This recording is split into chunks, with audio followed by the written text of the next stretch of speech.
there in Japan.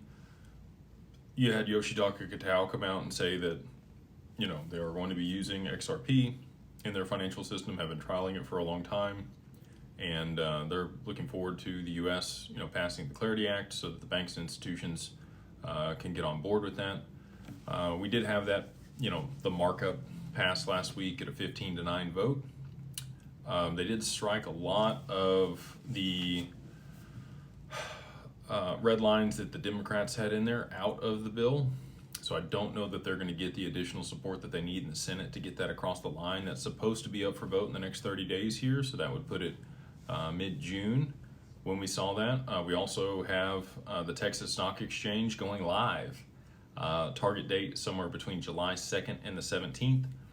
They will be settling through the DTCC just like everybody else does. I don't know that they're going to be launching tokenized. We do have some pilot programs and the first tokenization happening in July of this year with full-blown implementation in October. So that's for NASDAQ, New York Stock Exchange, and many of the other large exchanges out there. So we will have to see, where that leaves the market at the time. I think things are going to get frothy toward the end of this year for crypto, for the assets that are still around. I think there's going to be a huge consolidation, either through the regulation or through Tether and the implications we're going to see there when the reverse carry trade unwinds.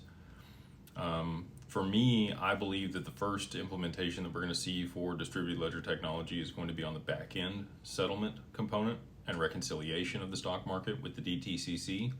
That's not me saying that. That's the president of NASDAQ talking to Monica Long last year at Swell. That's who said that. So it is my opinion, based on all of that, that we are going to see that as the first place where all of this is used. And for that to happen, XRP has to be a very high price. 3-4 digits, somewhere between $500 and $5,000 at a minimum, just to be able to facilitate the back end settlement of the stock market. That's $4 quadrillion a year that gets settled through the back end of the stock market in the DTCC. That's a lot of money.